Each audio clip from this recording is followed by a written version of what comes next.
Sa bukid, nandito kami sa market ngayon. Eh, wala pang tao. Ito, sisirado pa.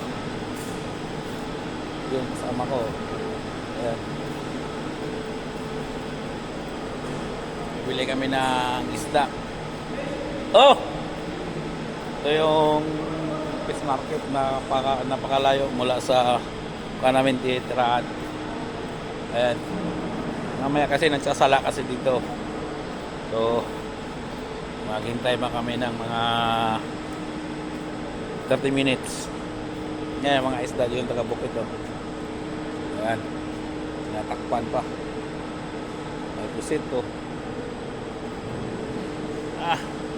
Laki dito taga-bukid to. Meron nga ditong taga-bukid. Mayroong ano